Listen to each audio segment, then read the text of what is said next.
This episode, it's all about Corey, and we're ready to tell you why. Stay tuned. I'm Maria Menounos, and you're tuned in to AfterBuzz TV, the ESPN of TV talk. Now, the buzz. Hey, we are back. We are back speaking all things about marriage. Boot camp, y'all. Family edition. Yes. Season 15, episode 5. Wet and Whining. I'm your girl, Zakia Wilbert, and I love everything about marriage and families and counseling, but I couldn't be here without my lovely co-host, Jolene Lunzer. Hello, everybody. Hi, Zakia. I'm so happy to be back with you. I'm happy you're back, too. I missed you. I missed you, too. Jolene literally loves the Feldmans. I do. Well, mostly Corey. Mostly Corey. It's like a love-hate sometimes. She literally knows everything about Corey. Everything. And it's so funny because today we're going to be speaking all about him. Why do you think I showed up? In addition to speaking all about Corey, we're going to talk about the slumber party that was going on, the ambush that they ambushed Eden, rain showers, and we also got some news and gossip in a special segment that we love to bring to you guys, and it's a plot twist, honey. So stay tuned, stay focused. Overall, what were your thoughts? Well, this episode was, good for me because as a Corey fan, I mean, it was all about Corey.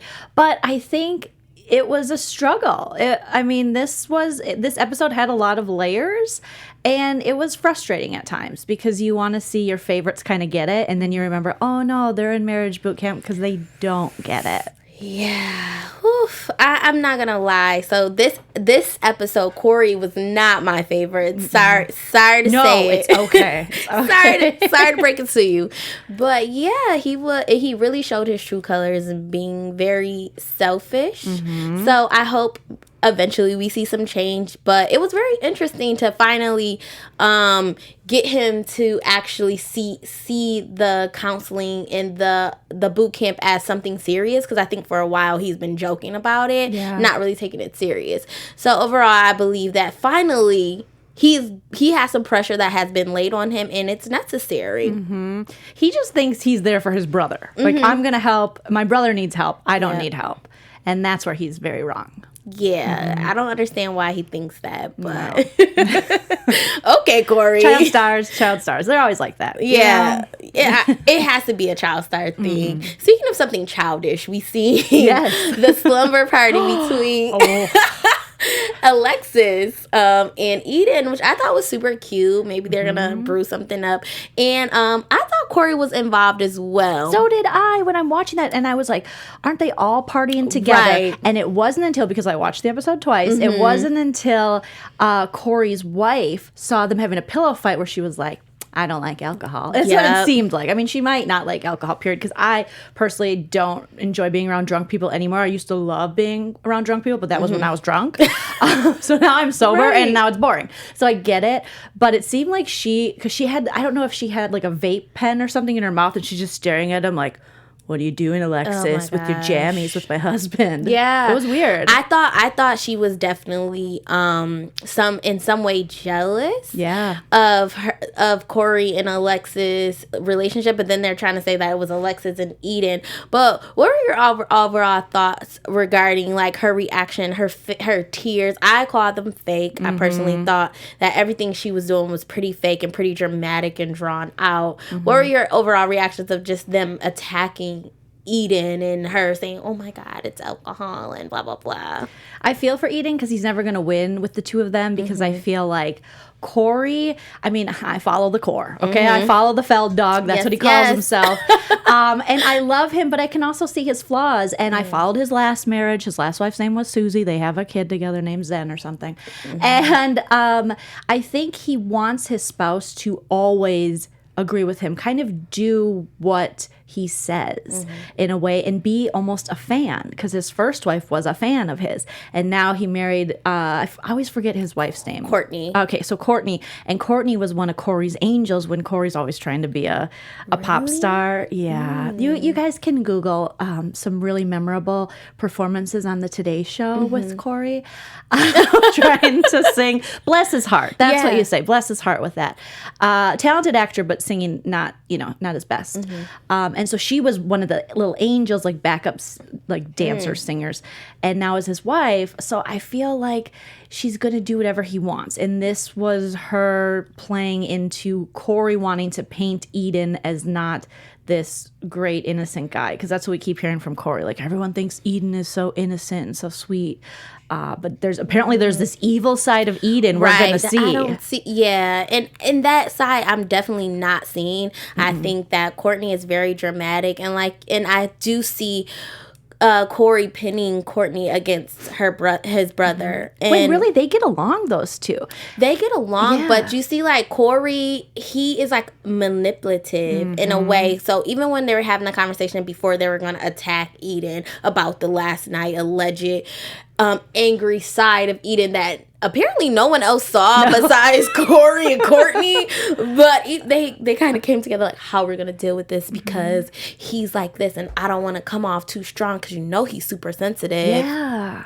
And I just feel like her fake tears and everything about it. And she didn't even convince anyone in the house. No. They literally were all like, what are you talking about? Like, we were having a good time. And what I don't like, too, is that they are able, like, Corey and Alexis are able to have their fun, but Eden's never allowed to have his fun. No, because any attention taken away from Corey is not good. Whether it's his wife taking attention away or his brother, he needs to be the center of attention, and that's because he was conditioned from a young age to believe he was the superstar, he was the center of attention. As much as he talks bad about his childhood, all that seeps in, and it's like he's so used to that role that anyone taking that away from him is challenging him, is someone he must destroy. And that's how I feel he is with Eden, because I've been looking at Eden in a way I didn't think I would. I was like, Eden's not bad. No, he's actually very good looking. Right? Yes. And they have a very similar voice, but Eden's the hotter brother. No, he seriously is. Right? No. And he doesn't wear those weird fedoras, so that makes him even more hot. I don't even think he realizes he's that hot. Eden, you are a babe. Eden, you can get it from everyone on this show. Yes. Don't mean to speak for you. And my husband might be joined in, but he gets it. He gets it. Right. But speaking of Eden being a babe, I felt like Alexis and him maybe. Did you feel anything brewing up between I them was two? worried for Eden, because I know Alexis's background from Orange County, and so I don't know if that's juicy. He wants to get into that, right? But they seemed really cute, and they seemed to be did. having a good time. So yeah, I think there's going to be a marriage boot camp Eden Alexis hookup. Ooh, for sure. I hope so. So all about this ambush that they're doing to Eden. What were your thoughts? Because we seen Michael got really offended. Oh my God. He literally was upset with Corey. He's like, I'm sick of this. He called him a Michael Jackson lookalike. I died when I live for what Michael says to everyone else, not what he says to his family, because I'm like, oh, you're so wrong. Right. But the way he reads everybody else and calls Corey the little Michael Jackson. I love it.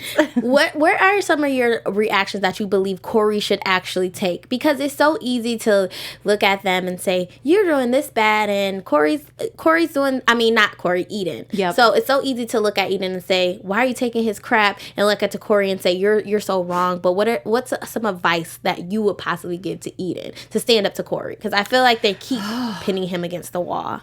It's so hard, because I think it's been such a lifetime, because these are men who are in their 40s, maybe pushing 50, And so, Eden really does have to take a stand against Corey, and he does have to stand up for himself and be like, no, I'm sick of hearing your stories. If we're gonna have a relationship, it has to be, you have to care about me too and what I want, and it can't just be, I was this superstar and I saved the family and you don't get it. Like, now we're past that. We're brothers. Like, I want a real relationship with you. I feel like if they had open dialogue and Eden was actually able to speak without them calling him aggro or saying he was getting too aggressive, because that's just a way to shut him down. And for him to really go to therapy with Corey and say, I need my brother to not shut me down. I need him to hear me, because Corey does not hear his brother. Never. Like, at all. My advice to Eden, I think, would be to act like his brother to his brother for a day. That's such a good idea. Is it? I thought it was torturing. No, well, it would be, but maybe it would be so bad that he'd be like, "What?"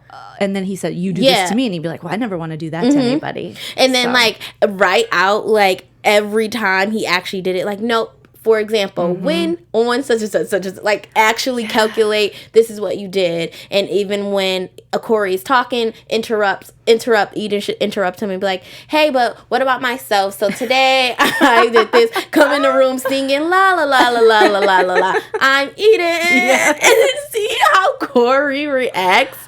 And then I don't know, like maybe a hidden camera or something. That would be a really good exercise. I feel like Dr. V and Dr. Ish need that exercise. They need me. They need you. Yes. They really need you, Zakiya, because that's actually a really good idea. Because sometimes you don't see how bad your behavior is until someone else exhibits it. Because there'll be times where I'm acting like a total a-hole and I don't know it.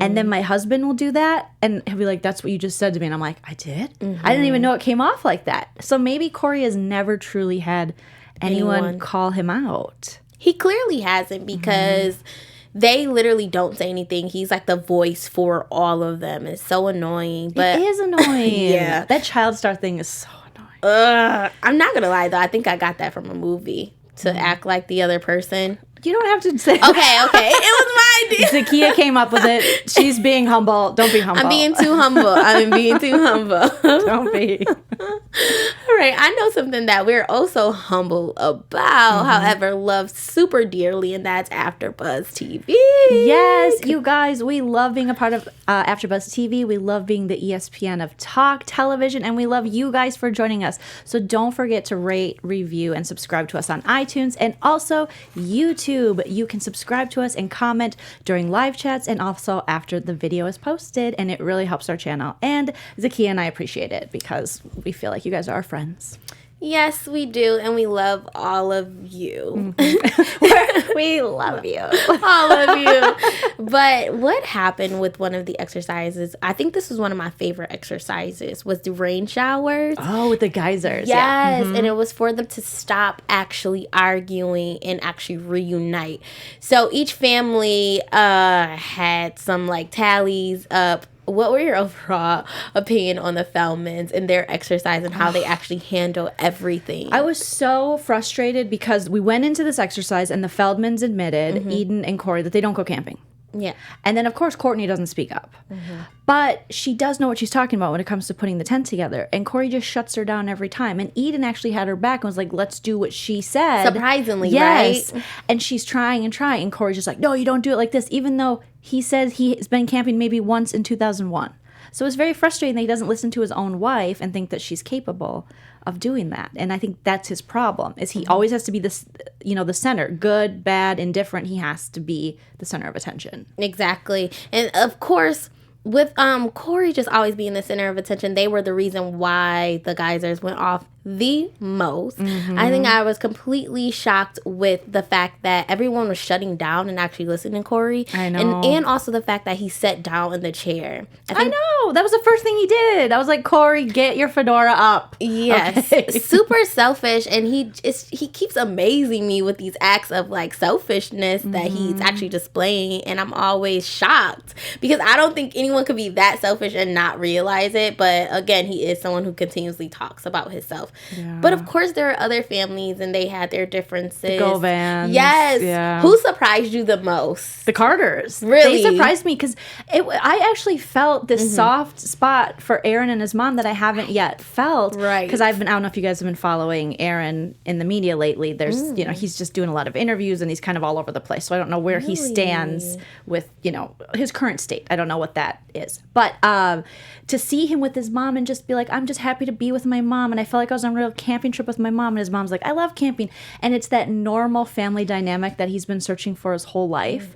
That Hollywood and superstardom just got in the way of. And, then money's involved. But before that, it was just camping and love and hanging out. And you see this little boy in Aaron Carter who just wanted his parents to love him because they're his parents, not because he's a moneymaker or a cash cow.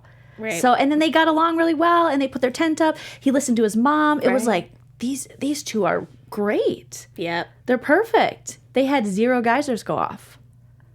Yeah, that is completely true. I was so super shocked with them as well because in the beginning we thought they were going to be so terrible. Like this family is crazy. Aaron's crazy. His mom's money hungry. We thought all these bad things, and they continuously surprised me. He just looked so cute this episode, like a little boy, and it's like that part of me that's like, I don't know if, well, no, I'm not old enough to be Aaron's mom, but I feel like maybe I could have teen mommed him. But you know what I mean? Like, maybe. That part of me is just like that maternal, just like, oh, I want to just like hug him and be like, it's going to be okay.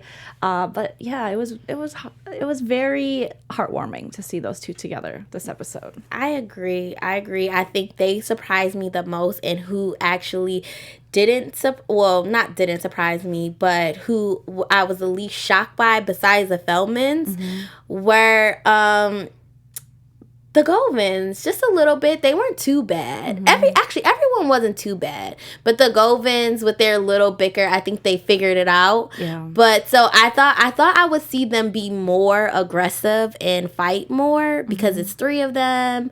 And they all, especially the differences that Laura and Michael always have. But I guess they weren't too bad. What about you? Who are you like least shocked by? I think I wasn't too shocked with Alexis and her mom because they had Alexis trying to mother her mother. Right. But, they were able to get it done. So I wasn't, they kind of performed exactly how I thought they performed. But the Carters, like, just shocked me. I didn't think Aaron and his mom would like Campy, but then I'm like, yeah, they're just ultimately, if you take all the stardom and the money and the bankruptcy away, they're just normal people from Florida. And Florida people, I think, like to camp, just like every other state. You know what I mean? Just like normal families from normal states like camping and things like that, like normal stuff. And Aaron actually cracked the code too. He was like, look, every time someone's arguing, these go off. The showers can't go off for no reason. And even though the Feldmans, of course, Corey didn't believe Aaron, but it was definitely true. Corey is his own worst enemy. Yeah. And as a Corey fan, I'm like, Corey, come on. You're better than this. You know you are. Yeah, definitely better than that. So going to the next exercise with the magnets, worms, snakes. Oh my. It was disgusting. It was I wouldn't. Literally disgusting, trying to find the key to the home to actually not sleep outside. Would you place your hand in something like that? That terrifies me, Zakia. Really? Maggots and snakes. And what if there was like cockroach? Oh, bless you. What if there was like cockroaches? See, you're allergic to it already. Would you do it? I mean, if I was forced to, I would do it. I would literally scream. I would scream too. I would go crazy. Because they had to dig around in there for a while, and maybe it wasn't in that hole. No. Right. No. Which reaction was your favorite? Because I know which one was mine, but I just want to know. Yeah, Aaron.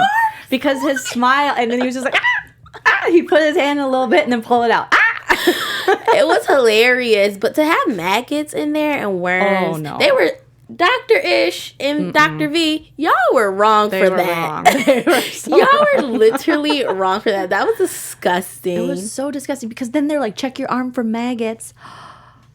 No, I never want to hear anyone tell me that. Check your arm for maggots. Yes.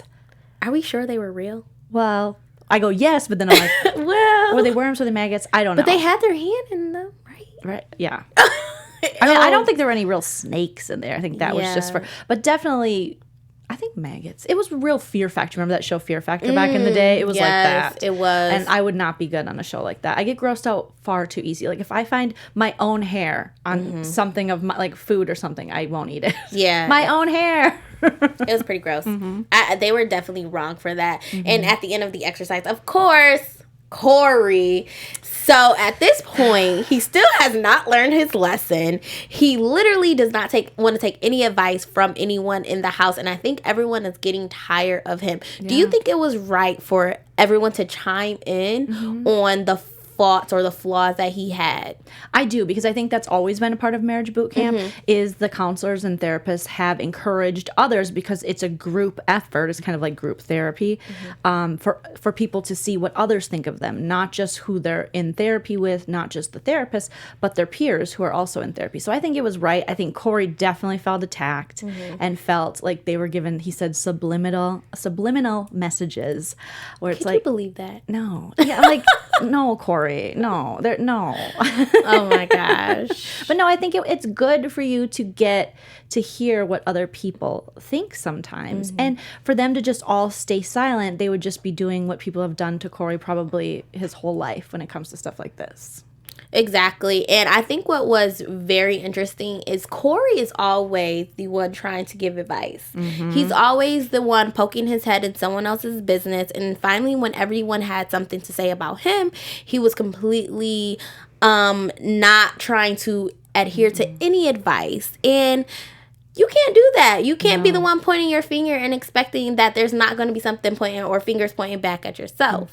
You know who is a key? Now that I think about it, Alexis is just like that. They would make such an interesting couple. Yeah. I think Corey, ultimately, no disrespect to Courtney, but he needs a woman like that. You need to have two people, someone that'll challenge him and someone that won't let him call all the shots. I think that's where he'll find his true love. Yes. And speaking of Courtney and Eden, for both of them exactly, no one actually puts Corey in his place. And I don't understand why.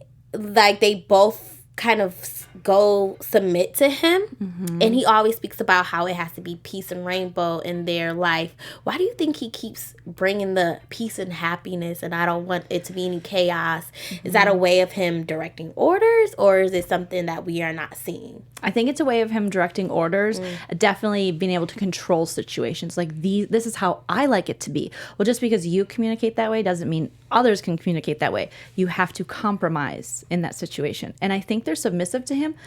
And I'm just guessing, but probably because of financially. I don't know anything about Corey's finances now, despite being a super fan. But I assume, with Courtney, he's the main breadwinner in the family, and maybe Eden too. So maybe there's always been this kind of hierarchy of he was the breadwinner, still is the star, the actor, the pop star, the whatever he considers himself. So they feel like they have to bow down to him because the reason they're on the show is because of Corey. Right. The reason they live in the house they live in is because of Corey. It's all Corey. Corey. It's always about Corey. But before we move on to our special segment in news and gossip that I'm super excited to get into, I want to read some of the comments because we have some people in our live chat. You guys join us. Thank you. So we have Laura here, and she said, it made me so mad when they kept shutting her down. And I think she's speaking of, correct me if I'm wrong, Laura, but she's speaking of when they were shutting down Courtney. Oh, when Corey was shutting down Courtney, when they were putting up the tent. Right. I know that made me upset because it's like she knows what she's doing and she wasn't able to assert herself. Plus, she's a lot younger than Corey. And so her thing was like, fine. And then she walked off. Yeah. And he kept saying, I don't blame her. Exactly. And even towards the end, he's like, well, you didn't know what you're doing. Yes. He didn't even own up to it when the facts are presented to him. And he's like, well, then you should have stayed. Well, you made it so hard for her. Impossible for her. Really? I know. Oh, my gosh. So he is like in the I hate Corey club. Literally, it's like two polar opposites. No, I don't hate him. I just think that I hope he understands that families need to stick together and that he needs to change his ways in order for their whole entire family dynamic to be better. But speaking of better families, plot twists, let's turn into our special segment. Dun-dun-dun-dun. That was our song for right. That was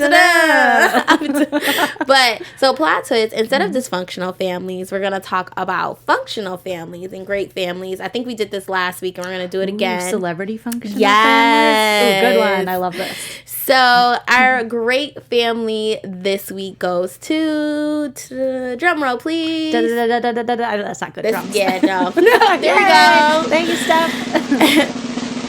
The Carters. And not Aaron Carter. Not Aaron Carter. Beyonce. Jay-Z. Blue Ivy. Yes. The twins. I always forget the twins' names. They're cute. Oh, they're so cute. And I'm a Beehive fan. Sir and Rumi. Yes. I was going to say, I'm a big Beehive fan.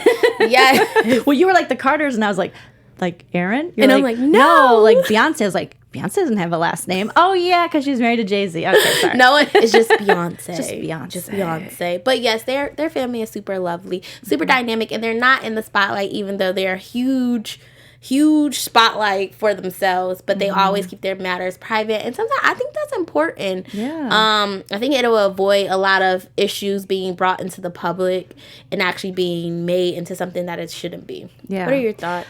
I think it's an excellent choice because I think despite them being functional, we do know that they have their own issues, like every family, like every relationship. I mean, Lemonade was a big part of the stuff they had going on in their relationship, but they used it to fuel their art and not bring each other and drag each other in the media. They didn't drag their kids into it. So I think they handled it really classy and in just an artistic, cool way. And also to show you that you can be Beyonce and Jay-Z, but you still have relationship issues. That happens for everybody. Man, that was some good words right there. No, seriously, Yeah. Jolene, where have you been? Working on being Dr. V. Oh my gosh! So I hear that not only do you have advice, you have some news and gossip. I do have news and gossip, you guys. AfterBuzz TV News. Was all over Twitter this week, and so the episode aired on Friday, and Corey Feldman took to his Twitter, and he was not happy, needless to say, because of his edit. So on his Twitter, he was tweeting out, just in case any of you, he puts it in all caps, and he doesn't spell out every word, so excuse me while I read this, but so just in case any of you are watching the travesty they call a reality show, I'm sure you may have noticed by now that I'm not being represented in an honest light, and it may seem as if I'm the target. Well, on tonight's episode, they #crossed the line. I stopped watching. If you must, be prepared. So he is mad at production. He is mad at the show. He is like, I am not having this. And he goes on to say, in all caps, again, he's always tweeting in all caps, Corey, I love you, but please use some punctuation or something, okay? He says, those of you who actually know me will instantly know what's up. However, for the rest of us, all I can say is this is what they call therapy. Blaming and shaming me weekly for ratings, pretty pathetic. I'd rather #dream a little dream. So I'm going to keep working on getting things ready for 11/22/19. Now we've realized that he's coming out, Dream a Little Dream. I don't know if you know this, Zakiya, but it's one of his famous movies in the 80s. It's my favorite of the two Coreys, Corey Feldman, Corey Haim movies. It came out in like 88. They're bringing it back like 30 or maybe it came out in 89. 30 years later, they're doing something special to pay tribute to the movie. So he was throwing little clues. So it's almost like marketing, but also dragging the show he's currently on and marketing that too. So it's kind of genius. But now people were replying to him, mostly positive, but some not positive, saying, or is it every episode? Here is the rub. I don't know. I believe the pain I see in Aaron and his mom. If you are saying it's all out of context, you include the others without meaning to. That is what it is, so clarification would be helpful. And Cora replies and said, it's just the way they cut things. Like last week when Laura said something about being molested and they showed it at every commercial. That's very personal. But they show it over and over. That's torture. It's that kind of stuff, or when they edit things to make people say something. So he's talking about the edit in there. And then people are saying, basically tweeting, they're not going to watch it. They're turned off by the show. Is this the show that you and Aaron Carter are on? I watched the first episode and was turned off pretty much, says Mahoney Ledway. And Corey replied with, can I blame you? ? And # I can barely read that, but nope, not really. And then someone went on to say, Christine said, what show are you talking about, bro? Like, quit being so cryptic with all this, all caps. And he says, I can't for legal purposes, but they know who they are. Producers of Schlock TV. Apparently, Corey has said and has been very vocal about just going on this show for the money. So I feel like he did go on this show thinking, well, I'll go on with my brother. Because if you heard him in tonight's episode, he said, because both doctors said, well, you haven't talked to your brother. You spent 3 years or not talking to your brother. And he said, that was a long time ago. So I almost feel like maybe it isn't as relevant, but he's trying to, celebrities are always looking for exposure. So he probably thought, we're fine, we're in a good place, even though they're obviously still not. Right. I'll just go on the show, we'll focus on eating, I'll get my paycheck, I'll go home. But now he's getting called out. So he's going to play kind of the victim card, which Zakiya is not a fan of. So over it. Nor am I. And he's going to say that it's production. I mean, we know reality shows, producers, but I've watched a lot of Corey reality shows, and this is not new to Corey Feldman's behavior. Yeah, I understand if you're saying like, oh, there's cuts that make it look worse or not as great or project me in a bad light. However, it's not just one incident. No. You're consistently talking about yourself. You're consistently gaining up on Eden. Mm-hmm. You're consistently being the only person who speaks in your family as if everyone is supposed to praise you. Yep. So therefore, how many cuts could they actually do to paint this terrible picture? You literally the entire episode, the entire season, you only talked about yourself. Yeah. I do agree with him about the stuff with Laura. I feel it was a lot. I feel like every commercial break was just, you're going to allow this man, when she was talking to her dad, who like put his whatever, and then it was commercial, and then it was again, and I'm just like, wow, that's almost like re-traumatizing at every break, but we know why they put it there, because people will tune in. I agree. It was a lot. I hope that they work through the issue so that it's not traumatizing for her, but it definitely was a lot. But as far as Corey, I feel like he again is just trying to play victim, not owning up to what he actually came to boot camp for. And if he took it a little serious, maybe he would have got in some results. Hopefully we see some changes. I hope so, because I feel like him and his brother could have a great relationship. His brother seems so cool and down to earth. And, his wife and his brother get along. When Corey doesn't step in and mess it up, they get along. Yeah, they actually do. Speaking of predictions. Yeah. AfterBuzz TV predictions. I like how we're making our own music. I know. We're like, what? Who are we? I don't know. Really cool. That's who we are. Exactly. We're Corey. We're just going to walk in and sing everywhere. Yeah. But what are your predictions for next episode? Oh, next episode. Let's see.